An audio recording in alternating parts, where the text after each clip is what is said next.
Hello अस्सलाम वालेकुम students.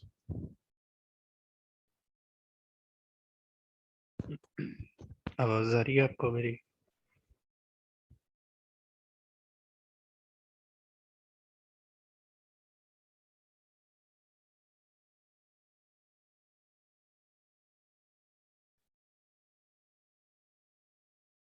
Message करना मुझे।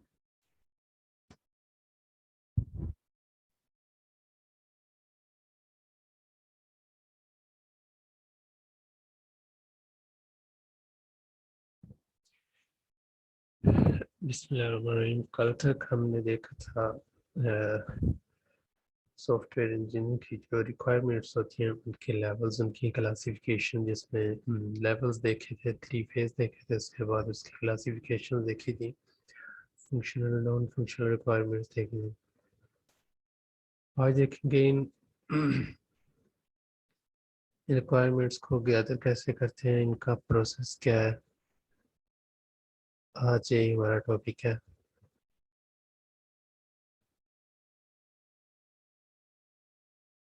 The process of requirement engineering. ठीक है। तो सबसे पहले इसको डिफाइन करते हैं क्या होता है। The process of establishing what services are required and constraint on the system operation and development. वो पूरा प्रोसेस जो किसी सर्विसेज को किसी सिस्टम को डेवलप करने के लिए जो जो सर्विसेज जो ऑपरेशंस रिक्वायर्ड हैं उसको बोलते हैं रिक्वायरमेंट इंजीनियरिंग प्रोसेस। तो रिक्वायरमेंट इंजीनियरिंग प्रोसेस जो है उसके 4 फेज होते हैं basically. feasibility study, requirement elicitation and analysis, requirement specification and requirement validation। ठीक है। तो सॉफ्टवेयर रिक्वायरमेंट इंजीनियरिंग में बेसिकली कुछ मॉडल्स हैं रिक्वायरमेंट को गैदर करने के, और उसके बाद पूरे सिस्टम को डेवलप करने के कुछ स्टेप्स होते हैं। उनको एक मॉडल में जो है अरेंजमेंट उनकी की या waterfall model, waterfall incremental model, इसके अलावा जो है स्पाइरल मॉडल, ये कुछ मॉडल हैं जो कि बाद में हम स्टडी करेंगे। ये जस्ट वाटरफॉल मॉडल एक दिया गया है, उसमें रिक्वायरमेंट इंजीनियर को जो है कलेक्ट करने का प्रोसीजर क्या है, प्रोसेस क्या है, वो इसमें देखेंगे। इसमें पहला स्टेप है, सबसे पहले फिजिबिलिटी स्टडी होती है। फिजिबिलिटी स्टडी होती है देखना कि ये सिस्टम जो है वो डेवलप हो भी सकता है या नहीं। देन उसके बाद नेक्स्ट स्टेप होता है requirement elicitation and analysis. And third step होता है रिक्वायरमेंट स्पेसिफिकेशन। ठीक है। जो जो रिक्वायरमेंट्स कलेक्ट की हैं उनको स्पेसिफाई करना है, जो जो उनमें से वैलिड और करेक्ट। फिर रिक्वायरमेंट वैलिडेशन आ जाता है लास्ट में, कि जो जो रिक्वायरमेंट जो है वो फुलफिल हो सकती हैं उनको जो है वो डॉक्यूमेंटेशन कर लेना उनकी, बाकी जो है उनको स्किप कर देना।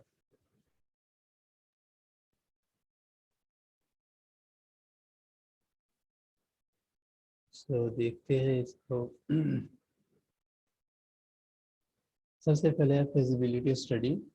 A feasibility study decides whether or not the proposed system is worthwhile। Feasibility study में ये होता है जब आपके पास कोई क्लाइंट जो है रिक्वायरमेंट लेके आता है या आपके पास आता है कि ये सिस्टम ने डेवलप करवाना है, सबसे पहले उसकी फिजिबिलिटी स्टडी की जाती है, देखा जाता है ये सिस्टम बन भी सकता है या नहीं। ठीक है। ये सिस्टम डेवलप होने के काबिल भी है या नहीं, ये सॉफ्टवेयर जो है। तो इसमें किन पॉइंट को मद्देनजर रखेंगे। If the system contributes the organizational objective, क्या यह सिस्टम वाकई उस ऑर्गेनाइजेशनल के पर्पस को पूरा कर सकता है, उसके ऑब्जेक्टिव को पूरा कर सकता है जो कि डेवलप करवाना चाहते हैं। Second thing, if the system can be engineered using current technology and within budget। दूसरे नंबर पे बजट भी देखा जाता है और करंट टेक्नोलॉजी देखी जाती है। करंट टेक्नोलॉजी का मतलब ये है, आया किसी क्लाइंट ने जो रिक्वायरमेंट दिया, जो डिमांड की है सिस्टम को डेवलप करने के लिए, आया कि आज के दौर में ये टेक्नोलॉजी एग्जिस्ट भी करती है या नहीं, इस टेक्नोलॉजी के थ्रू ये सिस्टम डेवलप भी हो सकता है या नहीं। ये ना हो कोई बंदा आपके पास आ जाए, मुझे जो है ये ऐसा सॉफ्टवेयर बनाना है कि मेरी गाड़ी उड़ने लग जाए, बटन प्रेस करूं। अब वो टेक्नोलॉजी ही नहीं है ऐसी, तो वो आप कैसे बना देंगे? ठीक है। दूसरे नंबर पे दूसरा पॉइंट आपने क्या देखना है कि इस सिस्टम को डेवलप करने के लिए उसका जो बजट है वो भी इनफ है या नहीं उसके लिए। और लास्ट में हमें क्या देखना है, the system can be entertained with in other system that are used. क्या ये दूसरे सिस्टम के साथ मुताबिकत रखता है, कोई पहले ऐसा सिस्टम एग्जिस्ट करता है या दूसरे सिस्टम के साथ ये इंटीग्रेट होगा। ये चीज़ें हमने देखी हैं फिजिबिलिटी स्टडी में। ठीक है। मीन क्या है, ये सिस्टम बन भी सकता है या नहीं, फिर ऑर्गेनाइजेशन के जो ऑब्जेक्टिव है उनको फुलफिल करेगा या नहीं। उसके अलावा बजट देखते हैं, करंट टेक्नोलॉजी देखते हैं, एंड दूसरे सिस्टम के साथ उसकी इंटीग्रेशन देखते हैं। ठीक है। This is the feasibility study.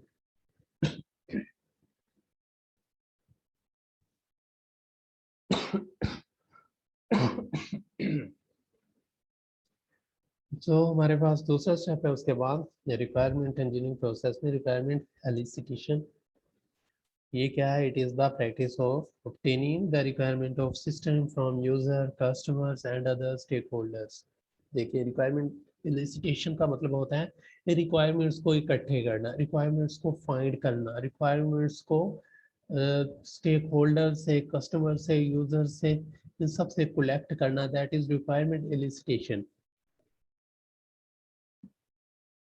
User जिसने सिस्टम यूज करना है, कस्टमर्स ये भी किसी जिसने भी किसी तरह सिस्टम के साथ इंटरेक्ट करना है, स्टेक होल्डर हर वो पर्सन जिसने किसी न किसी तरह से उस सिस्टम के साथ इंटरेक्ट करना है। That is requirement elicitation. तो रिक्वायरमेंट एलिसिटेशन में रिक्वायरमेंट को कलेक्ट करने के लिए आपने दो तीन सोर्सेज पढ़े थे, डॉक्यूमेंटेशन और स्टेक होल्डर्स। मतलब पहले तो उन सोर्सेज को यूज करना रिक्वायरमेंट को कलेक्ट करने के लिए। इसके अलावा क्या क्या सोर्सेज हैं रिक्वायरमेंट को कलेक्ट करने के लिए? सबसे पहले इंटरव्यूज आ जाते हैं हमारे पास। इंटरव्यूज की भी टाइप है। किसी एक पर्सन से पहले इंटरव्यू करना, जो कि आपके पास रिक्वायरमेंट जिसने ऑर्डर किया है, आपका प्रोजेक्ट आपके पास ऑर्डर किया उससे, और उसके बाद एक ग्रुप से इंटरव्यू करना है जिसने उसको यूज करना है। ठीक है। जो मेन पर्सन है उस सिस्टम को यूज करने वाले, उनसे इंटरव्यूज करना। उसके बाद जो है क्वेश्चन एक टूल होता है रिक्वायरमेंट को कलेक्ट करने के लिए, सबसे बेस्ट टूल क्वेश्चनेयर भी है। आप सिस्टम की फंक्शनैलिटी के अबाउट जो है एक क्वेश्चनेयर डेवलप करोगे, तो उस क्वेश्चनेयर को आप जो है उसके थ्रू सर्वे करोगे, आपको उसके थ्रू सारी इंफॉर्मेशन कलेक्ट हो जाएगी। यूजर ऑब्जर्वेशन, यूजर से पूछना, यूजर इस सिस्टम को कैसे देखते हैं, उनसे पूछना है कि आप क्या क्या चाहते हैं। वर्कशॉप्स, उसके ऊपर मीटिंग्स करना। ब्रेन स्टॉर्मिंग, ब्रेन स्टॉर्मिंग मतलब इसमें लोगों का जो अपना लोग जो इसके ऊपर अपनी लॉजिक देंगे, उसके थ्रू जो है रिक्वायरमेंट्स को कलेक्ट करना। यूज केसेस, यूज केस में आपने देखा होगा कि हर एक्टर का जो है वो किरदार उसमें डिस्प्ले करवाना, फिर जो है role playing and prototyping. Prototype होता है कि उस सिस्टम का एक पहले जो है मॉडल डिवेलप करना, उसके थ्रू भी हमें आइडिया हो जाएगा इस सिस्टम में क्या क्या रिक्वायरमेंट्स जो है वो ज़रूरी हैं। इनको हम जो है डिटेल में भी देखते हैं।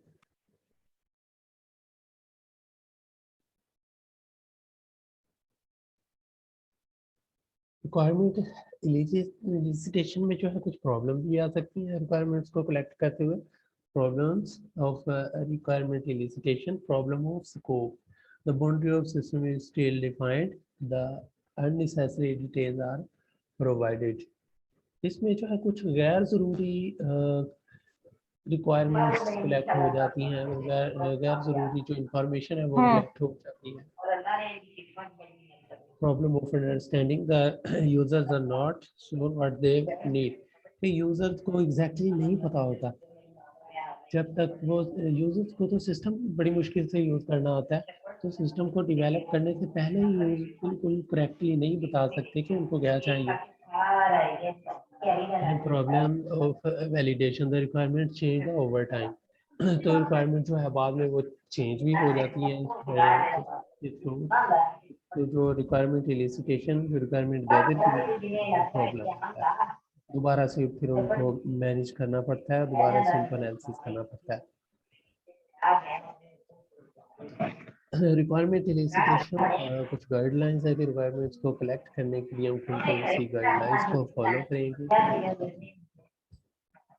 Assess the business and technical feasibility for the proposed system. Identify the people who still have specified requirements and define the technical environment.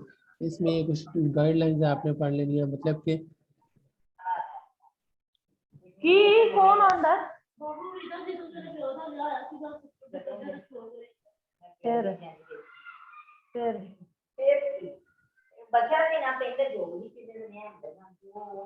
जी मैं तो आप अपना माइक बंद कर लें, ये मैसेज किया।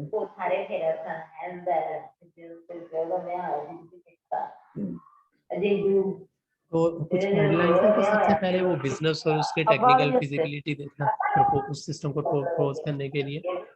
तो लोगों को पीपल जो कि उसको यूज करेंगे सिस्टम को, पीपल लोगों के थ्रू उसको आइडेंटिफाई करना।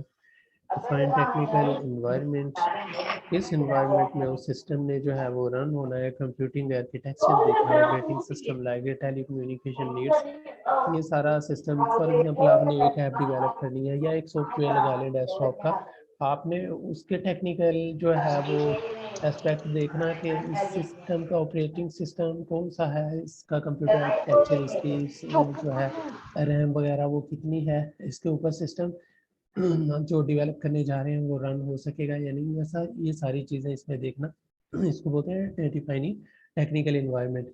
आप जब भी कोई सॉफ्टवेयर बनाते हैं उसके बाद उसकी डॉक्यूमेंटेशन करते हैं, उसमें आप लिखते हैं कि इस सिस्टम को, इस सॉफ्टवेयर को जो इन्वायरमेंट रिक्वायर्ड है उसके लिए ये ऑपरेटिंग सिस्टम हो, इतनी इसकी रैम हो, इतनी हार्ड हो, ये सारा कुछ उसके ऊपर आप डिफाइन करते हैं। ठीक है,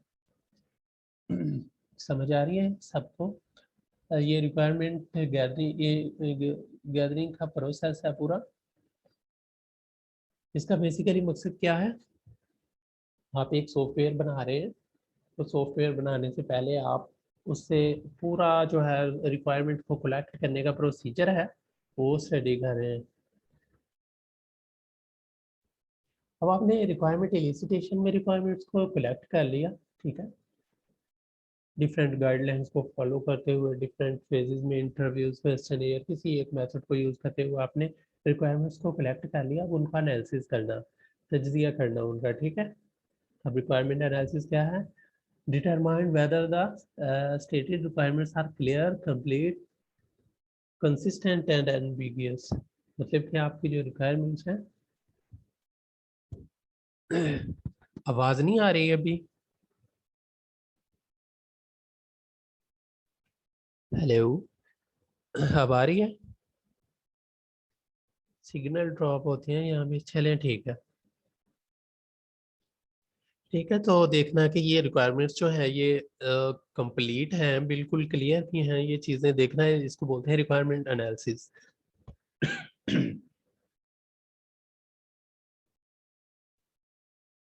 रिक्वायरमेंट एनालिसिस में सबसे पहले जो है identification of stake holders.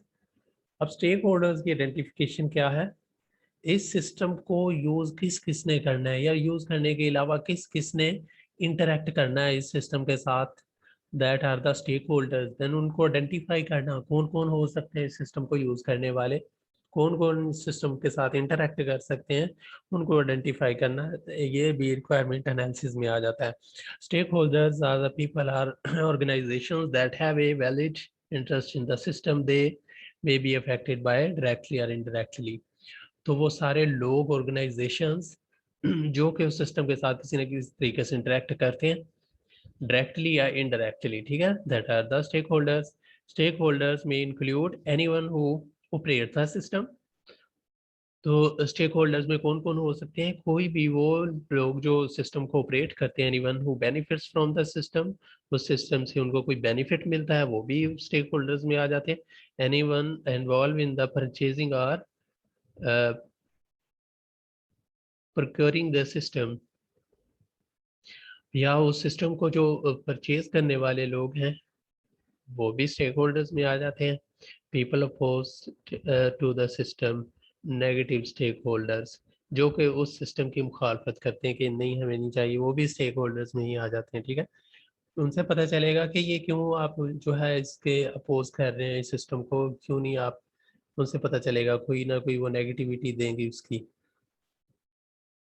Organisations responsible for the system.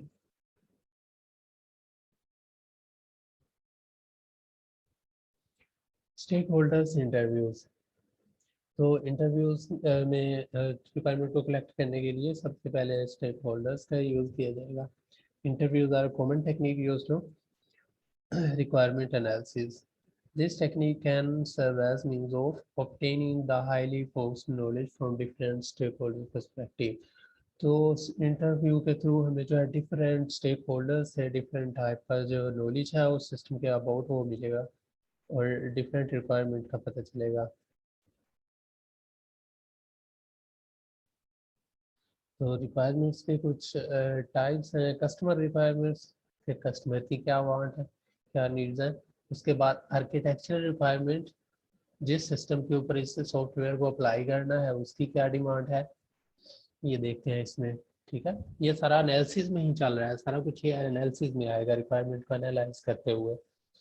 Customer requirement में क्या आता है? Operational distribution and development, where will the system will be use, ये सिस्टम कहाँ पे इस्तेमाल होना है, किस टाइप की ऑर्गेनाइजेशन है। मिशन प्रोफाइल और scenario, how will the system homely shares mission objective, तो उस ऑर्गेनाइजेशन के जो है मेन ऑब्जेक्टिव क्या है सिस्टम को डेवलप करवाने के लिए। Performance and related measures, performance and related measure, जैसा कि ये नॉन फंक्शनल रिक्वायरमेंट्स आ जाती हैं कि सिस्टम की जो है एफिशिएंसी, इफेक्टिवनेस, उसकी यूजिबिलिटी, ये सारी चीज़ें आ जाती हैं उसकी परफॉर्मेंस पैरामीटर्स में, नॉन फंक्शनल रिक्वायरमेंट्स में। यूटिलाइजेशन इन्वायरमेंट, किस इन्वायरमेंट में ये जो है रन होगा, एग्जीक्यूट होगा, यूटिलाइज होगा। उसके बाद इफेक्टिवनेस रिक्वायरमेंट, वही non functional requirement, how effective are efficient must be system in the performing in mission.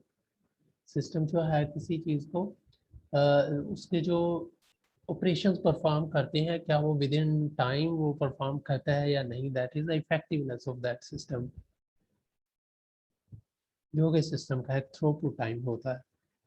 Operational life cycle, how long will it's the system in system be in use by the user, एक user जो है वो कितनी देर के लिए system को use करे, that is the operational life cycle. आप जो है बैंक के एटीएम पे जाते हैं, जितनी देर आप उसको यूज करते हैं, that is your life cycle for that system.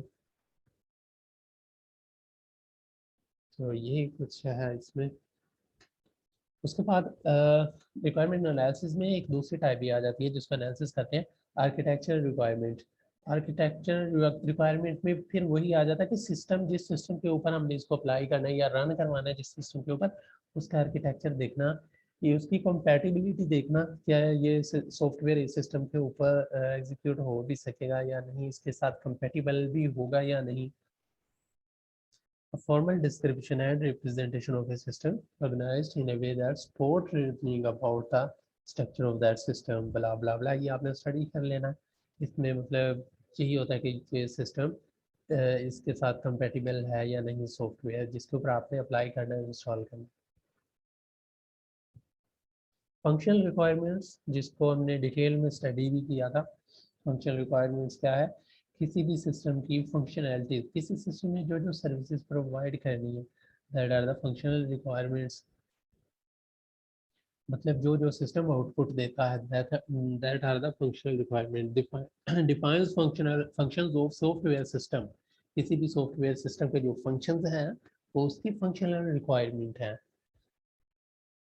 They may be calculations, technical details, data manipulation and process processing and other specification functionalities what the system is supposed to accomplish मतलब कि system क्या क्या करेगा that is are the functionalities of systems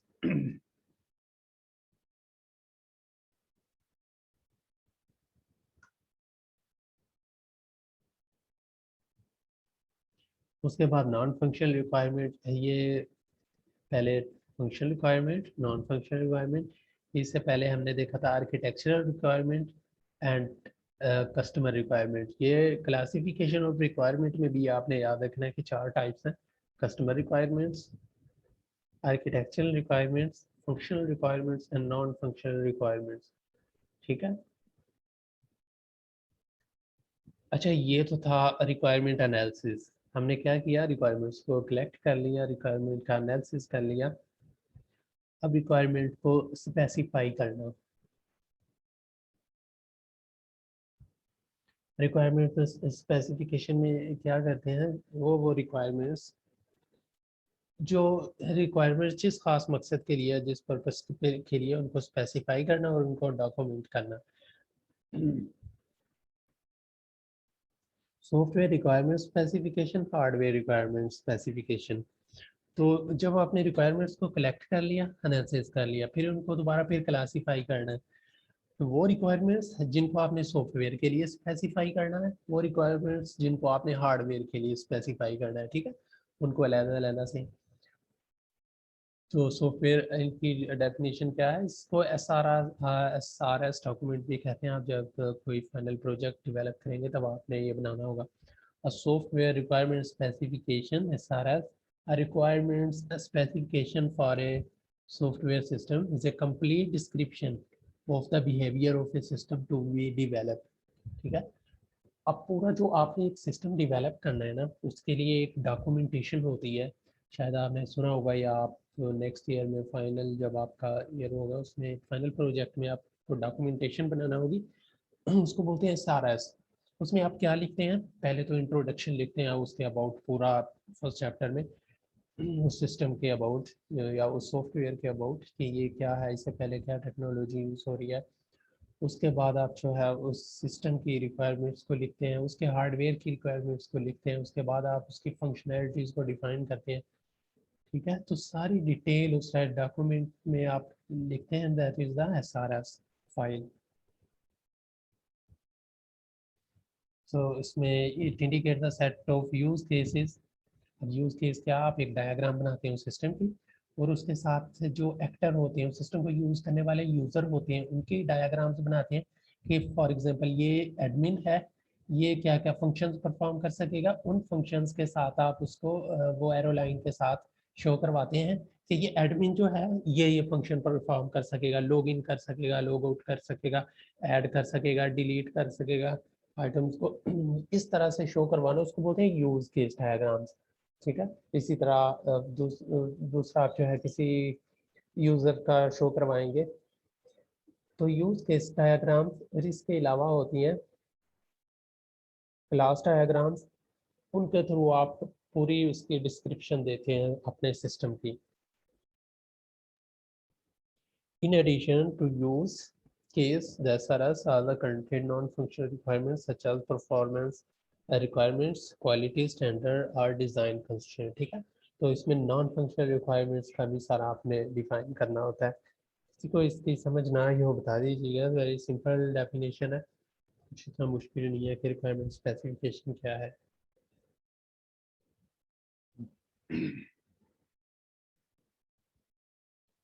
The software requirement specification document enlist all necessary requirements for project development तो सबसे पहले ये जो SRS है क्या करता है जो ज़रूरी सबसे अहम सबसे इम्पोर्टेंट जो रिक्वायरमेंट्स होती हैं उस सिस्टम को डेवलप करने के लिए उस प्रोजेक्ट में जो सबसे इम्पोर्टेंट रिक्वायरमेंट्स है उनको स्पेसिफाई करना ठीक है उसके बाद जो है general organisation of introduction purpose scope definition system overview references अब उसका पर्पस लिखना है उस ऑर्गेनाइजेशन का क्या ऑब्जेक्टिव है इस सिस्टम को बनाने का फॉर एग्जांपल आप एक हॉस्पिटल मैनेजमेंट सिस्टम बना रहे हैं, ठीक है, तो आप उसका जो है लिखेंगे सबसे पहले ऑब्जेक्टिव लिखेंगे कि इस ऑर्गेनाइजेशन का इस software sorry hospital management system को बनाने का मकसद क्या है, क्या क्या अपनी वो नीड, क्या क्या वांट इसके थ्रू वो फुलफिल करना चाहते हैं। उसके बाद जो है इसका स्कोप कहाँ तक है, मतलब ये कहाँ कहाँ पे यूज़ हो सकता है, किस मकसद के लिए, क्या ये यही हॉस्पिटल यूज़ कर सकता है या कोई और ऑर्गेनाइजेशन भी यूज़ कर सकती है, कोई और हॉस्पिटल भी यूज़ कर सकता है, क्या क्या फीचर्स हैं, ये सारी चीज़ें स्कोप में आ जाएंगी। डेफिनेशंस, उसके बाद फंक्शनैलिटीज़ को, उसकी परफॉर्मेंस, ये वो सारी चीज़ें डिफाइन करेंगे। सिस्टम ओवरव्यू, सिस्टम के बारे में एक थोड़ा सा ओवरव्यू देंगे। एंड रेफरेंसेस होते हैं इसमें, ठीक है, एसआरएस में ये होती हैं चीज़ें रिक्वायरमेंट स्पेसिफिकेशन डॉक्यूमेंट में। उसके बाद आपने ओवरऑल डिस्क्रिप्शन लिखना होती है उस जो है सिस्टम के about, product perspective, product function, user characteristics, constraints, assumptions and dependencies। तो प्रोडक्ट के पर्सपेक्टिव से ही आपने उसकी डिस्क्रिप्शन लिखनी है, सॉफ्टवेयर के अबाउट मतलब उसके फंक्शनैलिटीज़ के अबाउट भी, और यूज़र जो जिन्होंने यूज़ करना है उनके अबाउट भी, उनकी करैक्टरिस्टिक्स लिखनी है कि उनको क्या फ़ायदा होगा क्या नहीं होगा, कैसे इंटरेक्ट करेंगे, दैट आर यूज़र करैक्टरिस्टिक्स। उसके बाद जो है specific requirements, external interface requirement, functional requirements, performance requirement, design constraints, logical database requirement, software system attributes. तो वेरी जो स्पेशल रिक्वायरमेंट है उनको फिर सेलेक्ट करना उनमें कि इसका जो इंटरफेस है इंटरनली एक्सटर्नली उसकी क्या क्या रिक्वायरमेंट है, फंक्शनैलिटीज़ की वही रिक्वायरमेंट आ गई फंक्शनल रिक्वायरमेंट, उसकी परफॉर्मेंस की मतलब नॉन फंक्शनल रिक्वायरमेंट आ गई, डिज़ाइन कंस्ट्रेंट, डिज़ाइन कैसा होगा, कैसे कैसे बनाना है, लॉजिकल डेटाबेस, लॉजिकल डेटाबेस का मतलब है उसका बैक एंड कैसा होगा। आपने फॉर एग्जांपल हॉस्पिटल मैनेजमेंट की बात कर रहे थे, उसमें आपने एक पेशेंट का रिकॉर्ड रखना है, ठीक है, पेशेंट को एडमिट करना है, वो डेटाबेस में कैसे भी पेशेंट को ऐड करेगा, उसका रिकॉर्ड रखेगा, उसका फिर स्टेटस देता रहेगा, ये ऑटोमेटिकली बैकएंड पे जो कैलकुलेशंस होंगी डेटाबेस से वो कैसे होंगी, उसको बोलते हैं logical database requirement. Software system attributes, उसके अलावा सिस्टम के सारे जो एट्रीब्यूट्स हैं वो इसमें लिखना स्पेसिफिकेशन में। इसके बाद हमारे पास आ जाता है requirement validation and verification. Validation का मतलब है देखना कि अब ये रिक्वायरमेंट्स कौन कौन सी वैलिड हैं इस सिस्टम के लिए, कौन कौन सी इनवैलिड हैं, ठीक है, उन सारी रिक्वायरमेंट्स को क्लासिफाई करना और वेरीफाई करना जो जो जो वैलिड हैं कि ये सिस्टम के लिए ठीक है जी, ये करेक्ट है, ये इसमें ऐड हो सकती हैं, फिर उनको वेरीफाई करना, ये भी रिक्वायरमेंट का जो है पार्ट है। Validation verification is the process of checking whether the requirement as identified do not contradict our expectation about the system of various stakeholders and do not contradict each other। क्या जो दूसरे stake holder से collect किए हैं क्या उनमें contradict तो नहीं है, मतलब काफ़ी जो स्टेक होल्डर्स है बार बार एक ही रिक्वायरमेंट तो नहीं उसमें रिपीट हो रही है, कंट्राडिक्टिव्स को जो है ख़त्म करना, ये भी वैलिडेशन में आ जाएगा, ठीक है। उसके अलावा इसकी क्वालिटी को कंट्रोल करना, that is validation. Validation and verification, validation क्या है, ये देखना कि आप जो है प्रोडक्ट बना रहे हैं वो बिल्कुल ठीक बनाने जा रहे हैं, that is validation. Verification, I am building the product right, requirement valid by the stakeholders, stakeholders के थ्रू वैलिडेट करवाना, requirement are verified the analyst mainly. अब वैलिडेशन जो है वो स्टेक होल्डर्स के थ्रू उनसे पूछते हैं क्वेश्चन के थ्रू या इंटरव्यूज के थ्रू कि ये ठीक है आपके लिए या नहीं। वेरिफिकेशन में वो सिस्टम को एनालिसिस करने वाला बंदा खुद उसमें से रिक्वायरमेंट्स को चेक करता है, वेरीफाई करता है आया कि रिक्वायरमेंट्स इसके लिए वैलिड हैं या नहीं।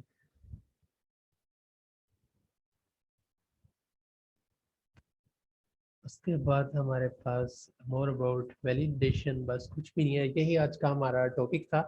अगर स्टूडेंट्स किसी का कोई क्वेश्चन है तो प्लीज़ क्वेश्चन करें। और आप मुझे अटेंडेंस का एक स्क्रीनशॉट लेके सेंड कर दें ग्रुप में, कोई स्टूडेंट एक स्क्रीनशॉट लेके सेंड कर दें। अच्छा स्टूडेंट, नेक्स्ट जो वीक आएगा आफ्टर ईद उल फितर, उसमें क्या होगा कि दोनों लेक्चर्स की जगह आपने खुद से सर्च करना होगा। तो मैं आपको 2 टॉपिक्स दूंगा, आपने उस तब तक ना उसके ऊपर असाइनमेंट लिखना होगी, ठीक है। वो मैं पूरा एक डॉक्यूमेंट बना के आपको सेंड कर दूंगा, और इस स्लाइड को भी सेंड कर दूंगा। लेक्चर जिसके मैंने नोट्स भी बनाए हुए हैं वो नोट्स भी मैं आपको सेंड कर दूंगा। तो किसी बात की कोई समझ ना आई हो तो प्लीज़ पूछ लीजिए।